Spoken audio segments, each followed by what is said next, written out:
You're streaming CBS News Bay Area. Thanks for joining us this Thursday. I'm Ann Makovic, and here's a look at some of our news headlines this morning. A suspect facing attempted murder charges after a homeless man was nearly beaten to death at a VTA light rail station in San Jose. Santa Clara County officials say they found the 42-year-old man unconscious at the Gish station just before midnight Monday. He remains in critical condition. Sheriff's deputies arrested this man, 23-year-old Brandon Freyshaw. They say he may be connected to another attack at the St. James VTA station last month. San Francisco Unified is closing its smallest high school at the end of the current academic year. That is because, in part, of declining enrollment. The Academy offers various career and college-focused programs, but enrollment this year has dwindled to less than 100 students. Next year, students from the Academy will be automatically enrolled at Wallenberg High School. Those students would also have priority if they want to go to a different school in the district. A spokesperson for the district says the move is not part of any larger wave of school closures. And the 49ers are going to take on the Rams in Los Angeles tonight without Brock Purdy. He's been ruled out because of an injury, and he's not the only one. Ricky Pearsall and Juwan Jennings will also sit on the sidelines for the Thursday night football face-off. Now to our first alert weather. Lots of clouds out there. Temperatures still below normal. Here's a look from our Treasure Island camera. Earlier today, we saw a little bit of rain around the bay. This is what it looked like in Martinez at around 8 this morning. But as meteorologist Jessica Birch shows us, a stretch of sunshine is right around the corner. Warmer weather and drier weather, too, for that matter, are right around the corner as we head into the next couple days. But we still have some lingering showers today. And as that cold front swept its way throughout the Bay Area, it brought with it some cooler weather, clearly, right? Let's head up to the North Bay. Today, we're 11 degrees below average, all the way into places like Santa Rosa, sitting at 70 degrees today. Yesterday, we were in the 60s, so we're already noticing this warm up just a little bit. You make your way over into Concord, we're about 9 degrees below average this afternoon at 73 degrees, about 7 degrees below average down into the Santa Clara Valley, sitting at 72. So for the most part, all of us are just hand in hand with 70s in our inland spots, 60s along the coast. But as we take a quick look at what Futurecast is showing, there were some lingering showers this morning, sweeping throughout the South Bay and off into the East Bay. That's now pushed off into the Sacramento Valley. We could get another batch of showers later tonight, though, after a nice break with just some clouds into our afternoon hours. Watch what happens just by 7, 8, and 9 o'clock. Showers tapering off to the north. Places like Clear Lake, Santa Rosa, and Vacaville could see an additional 1/10 of an inch of rain at max. For the most part, it's closer to around 1/100 of an inch, though, as we keep a close eye on those models. And that's the case stretched down into the Santa Clara Valley, too. Monitoring those numbers very closely, as this is going to be the last day of rain before we start to warm up and dry up as we head into this weekend's forecast. 70s today, quickly jumping into 80s as early as Saturday. We'll continue to warm up as we head into next week into the low 80s by Monday and Tuesday, with at least sunnier skies and some warmer weather right around the corner. It definitely feels a lot more fall-like, though, now that we're getting these cold fronts pushing in from the north. We're also gearing up for low 70s in the forecast along the bay, sunny skies by Saturday and Sunday, some passing clouds as we kick off next week. Today is day 2 of the federal government shutdown.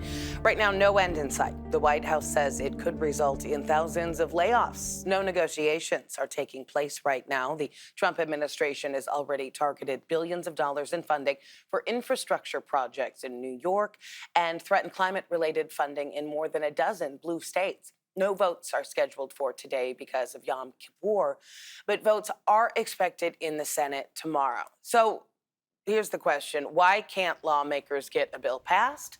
Well, it mainly revolves around health care policy. Democrats want a bill that reverses Medicaid cuts and extends Obamacare subsidies and tax credits. Those tax credits have made insurance more affordable since the pandemic, but those credits are set to expire at the end of the year.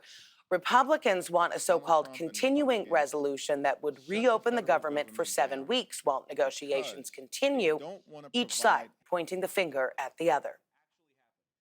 There's no negotiation right now because the Democrats have dug in. You say I'm blaming the Democrats. I mean, these are objective facts. The Speaker of the House just said last night that he didn't plan to negotiate and didn't want to negotiate. Senate Republican leaders are tentatively scheduled to let their members go home for the weekend after the Friday votes.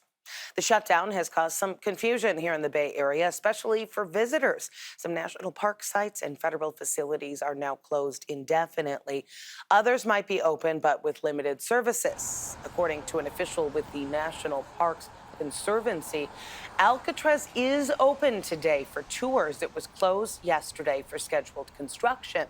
During the Trump administration shutdown in 2018 and 2019, Alcatraz stayed open during the day, but special tours and night tours were canceled. Park officials are confirming closures at some Bay Area parks, roads, and parking lots. Muir Woods is closed. At Stinson Beach, the gates and the parking lot are closed. Presidio sites like the Golden Gate Bridge Visitor Center remain open because they operate under their own funding. Those closures catching some tourists by surprise. It's my first time, so I'm a bit gutted. What are you guys doing to make up the time? Well, we did cycling over the bridge. Yeah, and have to drink more wine. The shutdown also being felt in Salinas. The Navy's Blue Angels were supposed to headline this weekend's California International Air Show, but the precision flying team has been grounded just days before showtime. Salinas Air Show volunteers have been preparing to host them for almost a year, but the shutdown stops non-essential government operations, including military demonstration teams like the Blue Angels. The air show will go on, though. Canada's Snowbirds aerobatic flying team will be soaring in the skies. Fleet Week in San Francisco will also go on next week, but the Blue Angels will also be grounded then. We are going to keep following all the latest developments on the shutdown. You can find updates anytime on our website, KPIX.com, and streaming on the free CBS News app. Police in the UK have made 2 arrests after a man went on a stabbing spree at a synagogue. At least 2 people have been killed and several others injured. Authorities are calling it a terror attack, and it comes on Yom Kippur. Reporter Tina Kraus has the latest. The stabbing attack happened this morning outside a synagogue in Manchester, England. Police say a man drove a car into people and started stabbing them. You've killed him. Authorities arrived within 10 minutes and firearms officers shot and killed the suspect. According to a local media report, the attacker did not make it into the synagogue itself. The chaos unfolded as members of the Jewish community observed Yom Kippur, considered the holiest day in the Jewish calendar. One video from the scene appears to show a police officer warning people the attacker has a bomb. King Charles and Britain's Prime Minister said they were appalled by the attack on such a significant day for Jewish people. Additional police assets are being deployed to synagogues across the country, and we will do everything to keep our Jewish community safe. Witnesses say security guards at the synagogue intervened to save many people from harm. Last year, the British government committed an extra $100 million to protect synagogues and Jewish schools here. The attack struck days ahead of the second anniversary of October 7th, when Hamas unleashed deadly raids in Israel that set off a violent conflict in Gaza and heightened tensions in the UK. Still ahead here on CBS News Bay Area, a tragic end to a missing persons case. Police finding a body in a home they had already searched. How detectives describe a hidden entryway that led to the grim discovery. Plus, funding has run out for a food program that serves breakfast to hundreds of seniors in the East Bay. I feel very sorry for these people.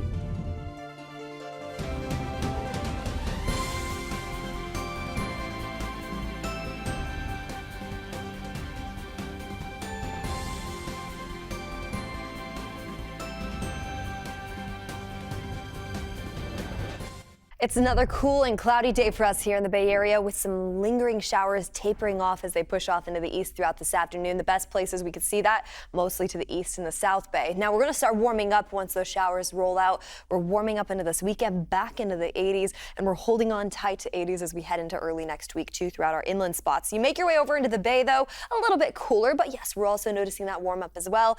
60s today, turning into 70s by tomorrow. We'll see sunny skies into this weekend with beautiful conditions into next week.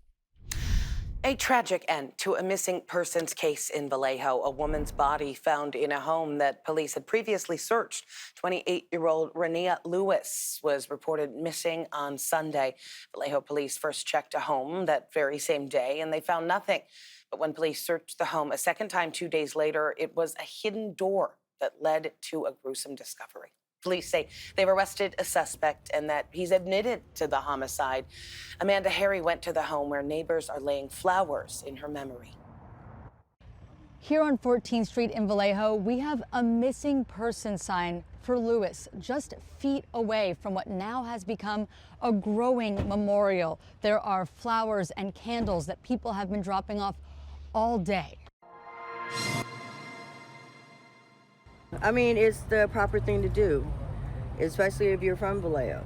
Whether you knew the person or not, I mean, we're all human. Colleen Isom Reyes says, as a lifelong Vallejo resident and a mother, this homicide feels personal. She didn't know 28-year-old Renea Lewis, but she can't help but think about what happened to her in this home. The main question, like anybody else, is why? What was the purpose? You know, I wouldn't want to find my daughter like that. Vallejo police received a missing persons report about Lewis on Sunday. That same day, their investigation led officers to this yellow home near 14th Street and Campbell Avenue. They conducted a welfare check and did what police called a cursory search, but found no signs of Lewis. On Tuesday, with the FBI now joining the case, detectives were back at the home with a search warrant. This time, they discovered a concealed entry into an attic. That's where they made the grisly discovery. I don't want to get into the owner of the home, but it's a shed in the back of the house that was designed for a resident. Rashad Hollis with Vallejo Police says Lewis's body was found in an attic within a living area in the back of the home. Additional information led police to a suspect, 41-year-old Douglas Irwin Shaw. He was arrested shortly after at his workplace. He was Mirandized and admitted to this heinous crime. Brooke Hayes says she didn't know Lewis, but had mutual friends. She says the whole community is impacted by this loss. It's really sad, and it's really scary for a lot of these young ladies out here on the streets of Vallejo. Vallejo is a small community, so it really shook the whole community up, and everybody was doing their best to try to find her. And it's just so sad that she was just around the corner. Isom Reyes feels for her family and says what they'll have to go through over the coming days and weeks is unimaginable. And then her birthday was coming up really soon, so that in itself is hard to deal with. So we're just all showing our love and support to the family. Lewis's death marks Vallejo's 14th homicide of 2025. Shaw right now is being held at the Solano County Jail without bail. We are learning more about the person who was shot and killed outside San Francisco's main library last Friday. Happened in broad daylight. That person has been identified as Urban Alchemy employee Joey Alexander. Urban Alchemy contracts with San Francisco to act as street ambassadors. Alexander had worked for the nonprofit for 2 years, primarily outside the main library in the city's Tenderloin neighborhood. You know, the public library is a very visible place. It's a community gathering place for many in the city, particularly vulnerable populations. And so just, you know, it was well liked by staff, well liked and you know, known by the community members there. And it's just a devastating loss, you know, for everybody involved here. Mayor Daniel Lurie releasing a statement saying the city is mourning the loss. Police are offering a $50,000 reward to track down a killer in a cold case from more than a decade ago in San Francisco. It was March 9th, 2012. Gunfire erupting at 24th and Shotwell in the Mission. Investigators say a red SUV was seen heading away from the area after the shooting. And police say this man, Ronald Monzon, was killed as he was driving his car. Investigators told us back then that his car at some point hit another vehicle. Not clear if that provoked the shooting or if he was shot while driving and then hit the other car. A coalition of nearly 30 California cities, including some here in the Bay Area, are suing the Trump administration. They say executive orders have put $350 million of disaster preparedness funding at risk. Santa Clara County and San Francisco are leading the lawsuit. They're accusing the Trump administration of illegally trying to place political conditions on emergency and disaster funding, like immigration enforcement and cuts to diversity programs. Bay Area leaders say this hurts with disaster response and safety preps for major events like Super Bowl 60 and the World Cup. Governments shouldn't have to pass a political litmus test to be able to care for their communities. Without this funding, our communities face an increased risk of unmitigated destruction. Meanwhile, the Department of Homeland Security argues that it should be able to withhold funds from states. More than 500 homebound seniors are going to be losing out on what some consider the most important meal of the day. Meals on Wheels officially ended its breakfast program today. Money for that program has just run out. Our John Ramos takes us to Antioch, where he tagged along with the driver making his last drop-off to his clients. Meals on Wheels has grown greatly since the pandemic, and while every social safety net program is financially challenged these days, it is their most vulnerable clients who are seeing their meal program come to an end.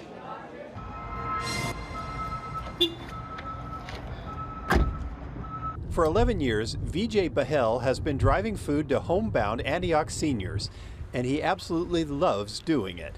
Helping the people who are in need of this, people who cannot walk, who cannot go out on their own, and they get the meals at home. That is the best part of this program. Yeah. He has about 100 clients in the Antioch area that he delivers to each week, but the program is ending on Thursday, at least for breakfast. And there's eggs in here. Lindy Maines-Koltoff is a board member for Meals on Wheels Diablo region. They are the only group in the Bay Area to have a breakfast bag program, delivering 5 to 7 days worth of morning edibles each week. There are some of these seniors that are having chemotherapy, and so breakfast is really important to them. This was actually started during the pandemic, and so we got funding for this. And we've continued the funding up until now. I feel very sorry for these people. So on this day, a melancholy Vijay had to deliver his breakfasts with an apology. Hello. Today is our last breakfast bag delivery. Okay. So sorry, we are going to miss you. It hurts because he knows that his homebound client, Alfred Dadu, at age 90, is pretty much alone in the world. That's a curse. It's That's a curse? A punishment from God. Give you a long life.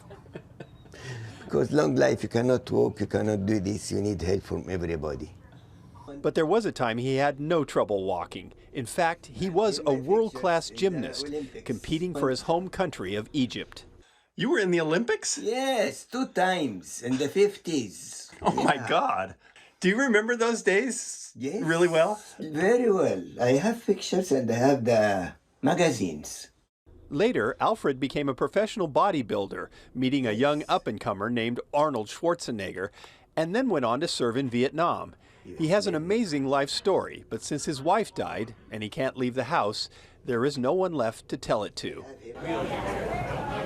Others are more lucky. They meet for lunch at a Meals on Wheels cafe at the Concord Senior Center. Here, the socializing is as important as the food, but even that is scheduled to run out of money in April. I'm not sure whether it would close. We're going to have to find the funding from somewhere, but what we're going to have to do is reduce the participation. We're going to have to turn people away. Because you have too many people coming in. Correct. The need is growing while resources are dwindling. Federal government cuts are passed down to the state, and then to the county, and then to Meals on Wheels. But ultimately, it falls on guys like Alfred Dadu, who end up feeling like a long life is a curse rather than a blessing. Because of its own budget problems, Contra Costa County removed the $750,000 that funded the breakfast bag program. Meals on Wheels hoping they can raise funds through public and corporate donations. Still ahead here on CBS News Bay Area, we are meeting a Bay Area woman that is not letting cancer define her. Now, this former school teacher is making sure other women have a second chance at life. Daytime highs this afternoon are about 11 degrees below average in Santa Rosa, 9 degrees below average over in Concord, and that puts us in the 70s widespread, not only throughout the East Bay, but the Santa Clara Valley too. That's been the case for the past 3 days, and we're seeing a repeat of it again today as we head outside into the afternoon hours. You could probably ditch the umbrella as we head into the evening hours tonight, for the most part off into the East Bay and along the peninsula, but we're keeping a close eye on one other system that will sweep its way throughout places like Napa and Sonoma into the overnight hours too. Here's where we're at. You take a look at Futurecast, just timing this out once again. You can see it on the floor, but you can also see it just a little bit more zoomed in here. All the way into the 2, 3, 4 o'clock hour, we're going to catch a little bit of a break. Here we go all the way into the 5, 6, 7 o'clock hour tonight and into the overnight hours. That's when that system sweeps throughout the North Bay, like Clear Lake and Santa Rosa, Napa too, with light to moderate showers before that moves off into the Sacramento Valley, drying us up fast as we head into Friday. I'll have more on that coming up in just a bit. One other thing to mention too, these daytime highs, nice and cool for now, but it's going to look a lot different as we head into this weekend's forecast. 60s turning into 70s along the Bay. We're also seeing 70s turning into 80s for our friends in our inland spots like Concord and Walnut Creek, stretched all the way over into the North Bay too. We'll have more on this coming up in a bit with those sunny skies right around the corner. October is Breast Cancer Awareness Month. For 2 decades, one former Oakland school teacher has been cancer-free because she was high risk with cancer on both sides of her family. She started mammograms early, but she never imagined being told at 44 that she would also have it. Veronica Macias tells us how she is making sure to help other women access care through the Susan G. Komen Breast Foundation. When you manage to beat cancer, you become a survivor in this world, and in Ellen Shaler's case, an advocate in pink. Here is She's been cancer-free for about 20 years, but it's still a big part of her story. Since being diagnosed in 2005, she's participated in almost every More Than Pink walk for the Susan G. Komen Breast Cancer Foundation. All these years later, she vividly remembers the first survivor ceremony after her walk. It's there where she found a community of brave women. They were calling all the survivors up, and this woman said to me, "Are you coming up, up on the platform?" And I said, "Oh, I don't know if I'm a survivor yet. My radiation starts tomorrow. It's only been 3 months." And she said, "You're coming with me, honey." And she pulled me up on that stage. I was bawling. And Ellen would go on to win her fight, cancer never defining her, but leaving scars. Not taking any chances, she decided to have a double mastectomy because of the risk of cancer running high in her family. And as her husband had vowed, for better or for worse, he made sure she never lost her optimism or her sense of humor. I said, I'm not going to have my breasts for my birthday when I turn 46. I'll have had this surgery. And he said, "But you'll have them back for mine in February." So, going into my bedroom. But at home these days, things are quiet in retirement. As she walks down the hall, you can see how tidy her house is kept. In her bedroom is a notebook she kept during those difficult months with cancer. It's right beside all the words of encouragement, which she has been neatly preserving in a keepsake box. 63005 ductal carcinoma in situ. I actually was going to show you this box. I keep all of my fundraising records in here. It's money the organization says is making a difference when funding from the government seems to be on the chopping block. Funds to provide services directly to patients who need the care right now. But we also are funding cutting edge research. And we are second only to the US government in funding research. We have provided over $1.1 billion in funds to breast cancer research. A key part of thriving is the research and doctors, but so is trusting your gut and always advocating for your own health. In her case, doctors initially missed the cancer in her mammogram, and had she not gotten a second opinion, she wouldn't be sharing her story. I've lost a lot of friends and loved ones, not even always breast cancer, but some kind of cancer. Telling her story does give her a bit of survivor's guilt. Of course I'm thankful and I'm grateful, but well, what are you going to do? Well, you're going to raise money for Komen because contributing to Komen is her way of showing gratitude and gets, at least have a fighting chance for her second chance at life. The Susan G. Komen Walk taking place this Sunday, October 5th at the San Francisco Zoo. Gates open at 9:30. The event brings together survivors, families, and supporters to raise money for breast cancer research. patient services, and advocacy. Registration is now open on their website. Coming up in our next half hour here on CBS News Bay Area, what is supposed to happen when a car breaks traffic laws with no driver? How authorities are adapting to the new normal of autonomous vehicles.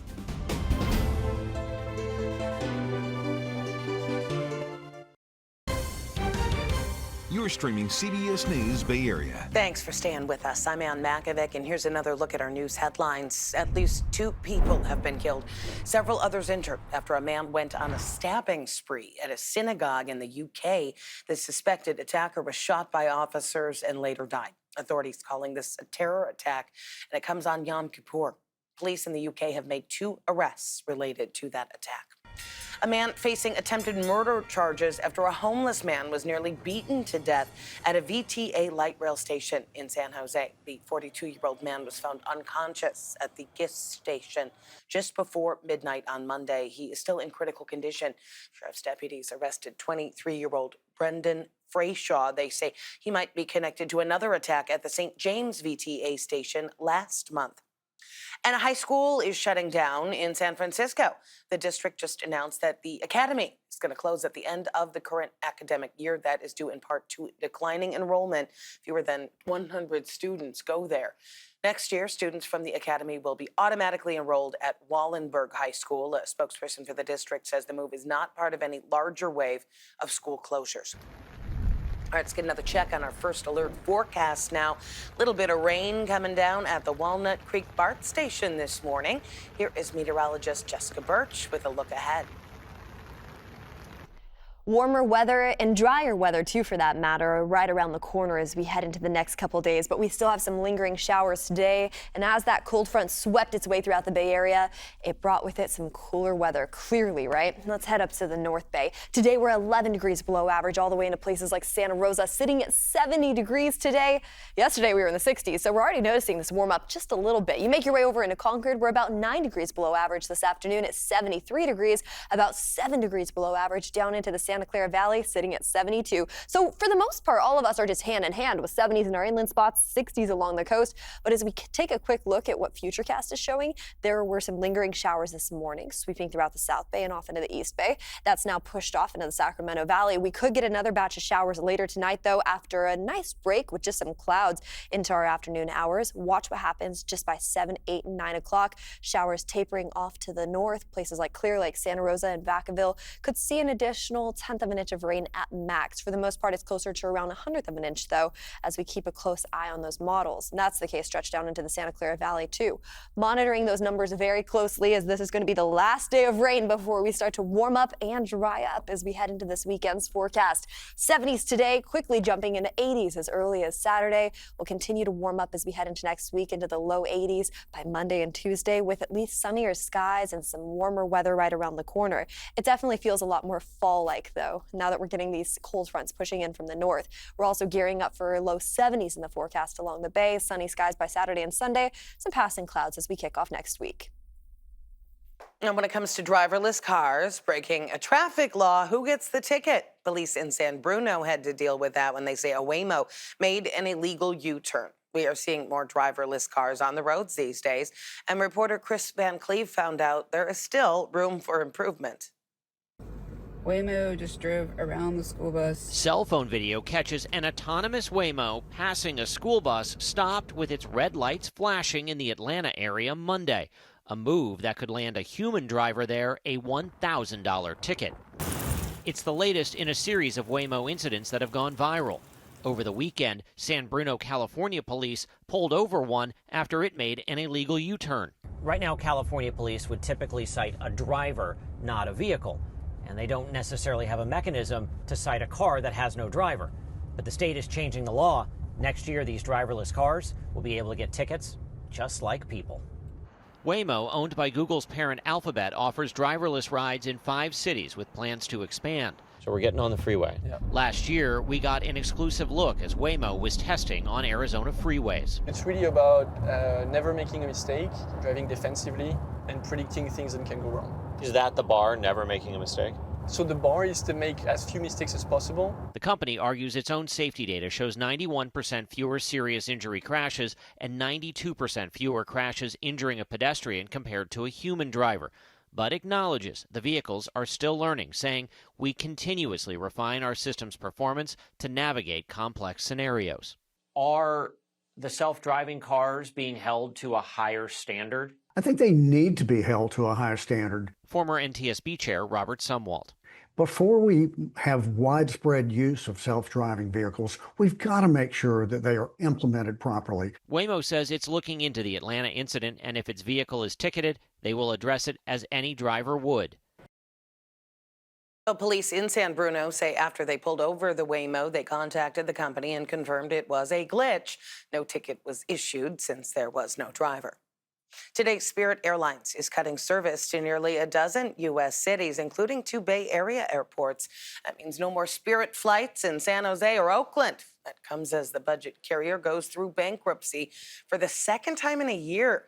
On top of the service reductions, Spirit is furloughing a third of its flight attendants and cutting pay for pilots. Spirit has struggled post-pandemic after a failed merger with JetBlue. Federal officials investigating a plane collision at one of New York City's major airports. 2 Delta jets clipped each other on the taxiway last night. Delta says the wing of one plane hit the fuselage of the other. Port officials say a flight attendant ended up with minor injuries. And a CBS News producer who was on board Flight 5047 captured this cell phone video of the damage to the wing of the other plane. He said it was pretty violent feeling and that it sounded like a sardine can opening. The FAA says one plane was heading to its gate when it hit the other plane. The agency says air traffic control instructed one of the planes to hold and yield to the other plane, but didn't happen. The NTSB is looking into exactly what went wrong. Today, we are remembering one of the most important animal researchers of modern times, Jane Goodall, whose research on wild chimpanzees captured our imaginations, died yesterday at the age of 91. Her discovery about chimpanzees redefined the world's understanding of the relationship between humans and animals. She made an impact right here in the Bay Area as well.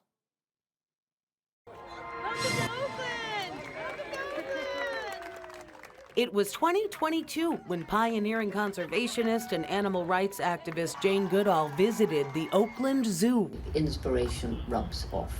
So how wonderful to be here in a zoo that is doing so much to protect and restore the natural world. Zoo CEO Nick Dehia will never forget that day. She went to meet our chimpanzees and she got down on her hands and knees and they looked at her and she looked at them, and it was sort of this connection that you're wondering, how did that happen? Goodall started documenting the lives and habits of chimpanzees in Tanzania back in the 60s and made the groundbreaking observation that the primates used and made tools, showing people around the world that animals are sentient beings. I spoke with Kitty Block, the president of Humane World for Animals, who says Goodall's impact went way beyond chimpanzees. I don't think there was any animal too great, too small, that didn't matter to her, that didn't need their story to be told. And that's what she would do. Goodall partnered with her team, campaigning against the abuse of farm animals, the fur trade, and to protect sharks in the sea. She had this incredible ability to have the science and the empathy enrolled into one of the most magnificent storytellers you have ever met. She established the Jane Goodall Institute in 1977. Its youth program, Roots and Shoots, empowers young people in more than 60 countries, something she spoke about during her visit to Oakland. So if we see all the rocks and the walls as the problems we face today, then hundreds and thousands of young people, Roots and Shoots, can break through and make this a better world. A mission that every life she touched can help live on. Now it's up to us, it's up to all of us, the next step in carrying forward what Dr. Jane has done for so many, and to ensure that people in wildlife and communities and the environment and nature, that we pay attention. For the last 4 decades of her life, Goodall traveled the world speaking about climate change and how humans can help solve some of the problems they've created. Coming up next here on CBS News Bay Area, it is a different type of game day experience, but she never lost the faith. How a Niners superfan doesn't let a loss of vision stop her from enjoying the games. Plus, the South Bay thrift shop that generated $200,000 in scholarships last year for women. That story coming up.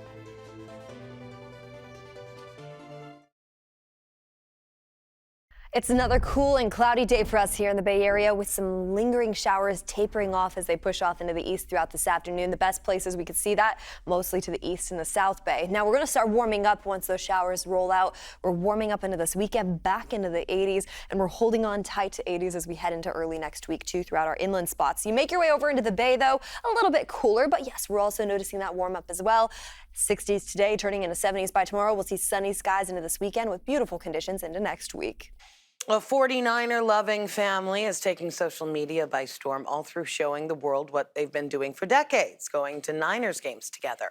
And when it comes to their love for the red and gold, there's much more than meets the eye. Kevin Coe introduces us to the Lopez family. It's another nail-biter at Levi's for Joyce Lopez. It's more than just the visual of the game. You're experiencing it here. Faithful since she was a teenager, Joyce has always loved coming to 49er games, but her game day experience has had to change over time. My mom is blind. She was diagnosed with an eye condition called retinitis pigmentosa, or RP. Josh is Joyce's son and Alexandra's brother. Growing up, me and Alex experienced my mom being low vision, so she had some usable vision, but over time, I'd say past 10, 15 years or so, she's lost all her vision and she only has light perception. She understands the schemes. She can visualize plays. She doesn't need the vision to make that connection. Helping her along the way are her headphones for the play-by-play and her husband by her side. Their kids sit just a row in front. And if you're thinking, hey Alex, get off your phone, well, there is a reason she should say no. My brother really pushed me to start posting more on Instagram, start posting on TikTok. Alex started making videos about her and her family's 49er experiences, including Joyce's consistent disapproval of the team's kicking situation. Tell me what you're thinking. One viral post after another led to Alex, Joyce, and Josh experiencing their first 49ers invasion on the road together. We wouldn't have gone. We're so used to being at our home stadium. Now we're kind of more and more open to go to more away games and to travel and do all that stuff. And I never would have thought that would be possible doing my content creation. Well, there is someone who always knew Alex and her love for football stood out. I remember when she was little, I'd take her to football camp, actual football camp with the boys, and she was better than they were.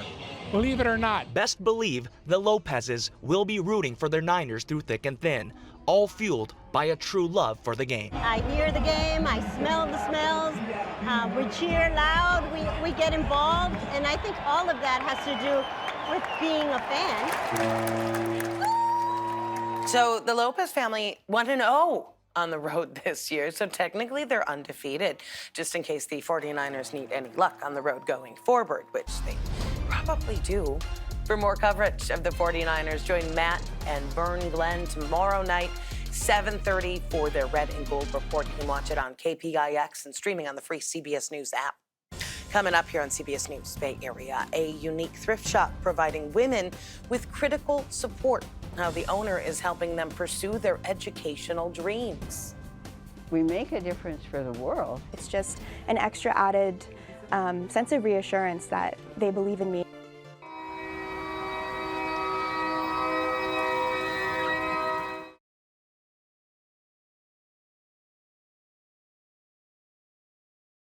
Daytime highs this afternoon are about 11 degrees below average into Santa Rosa, 9 degrees below average over into Concord, and that puts us in the 70s widespread, not only throughout the East Bay, but the Santa Clara Valley too. That's been the case for the past 3 days, and we're seeing a repeat of it again today as we head outside into the afternoon hours. You could probably ditch the umbrella as we head into the evening hours tonight, for the most part off into the East Bay and along the peninsula, but we're keeping a close eye on one other system that will sweep its way throughout places like Napa and Sonoma into the overnight hours too. Here's where we're at. You take a look at Futurecast, just timing this out once again. You can see it on the floor, but you can also see it just a little bit more zoomed in here. All the way into the 2, 3, 4 o'clock hour, we're going to catch a little bit of a break. Here we go all the way into the 5, 6, 7 o'clock hour tonight and into the overnight hours. That's when that system sweeps throughout the North Bay, like Clear Lake and Santa Rosa, Napa too, with light to moderate showers before that moves off into the Sacramento Valley, drying us up fast as we head into Friday. I'll have more on that coming up in just a bit. One other thing to mention too, these daytime highs, nice and cool for now, but it's going to look a lot different as we head into this weekend's forecast. 60s turning into 70s along the Bay. We're also seeing 70s turning into 80s for our friends in our inland spots like Concord and Walnut Creek, stretched all the way over into the North Bay too. We'll have more on this coming up in a bit with those sunny skies right around the corner. High tuition keeps more women than men from enrolling in college. A Gallup survey says that finances are a barrier for 2/3 of women compared to less than half of men. But a South Bay woman found a creative way to bridge the gap. Sharon Chin introduces us to this week's CBS News Bay Area Icon Award winner.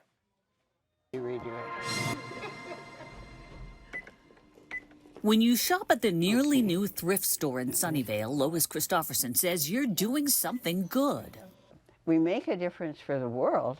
Every year we have a Christmas boutique. For years, sales at the 67-year-old shop supported a retirement home for a women's nonprofit called Philanthropic Educational Organization, or PEO for short. But when the PEO home closed in 2006, Lois came up with the idea to use the shop's profits to help women go to college. I realized with as much money as we were making and as much joy as people experienced working at the shop, that a scholarship program was ideal. Ideal because since PEO was founded in Iowa in 1869, its mission has been to educate and celebrate women. So for almost 2 decades, the nearly new shop has been a source of pride for local PEO volunteers and a staff member who run the store. In the last year alone, the shop generated $200,000 in scholarships for 30 young women in San Mateo and Santa Clara counties. Oh, here are the blue stickers. Lois has volunteered with the scholarship program for 18 years. She can't put a price tag on its impact. You are so delighted by the quality of women that you're dealing with. Lois's own experiences inspire. With 2 graduate degrees in clinical social work and business, Lois screened and counseled patients in the late 1960s for Stanford's pioneering heart transplant team. As a mentor, she motivates the next generation. You can do even more than you originally think. Keep working on it. Don't be discouraged. Hi, Lois. Lois encouraged Julie Town, who received multiple PEO scholarships as she earned her bachelor's degree at Sonoma State University, then her master's at San Jose State. It's just an extra added sense of reassurance that they believe in me and, I feel loved.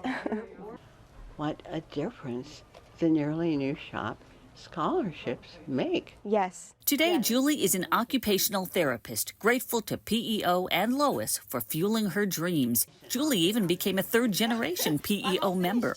Lois is one of a kind. She is so vivacious, she is so friendly, and she is so determined. She's determined to help others. Lois leaves her mark in empowering women, according to store manager Teresa London.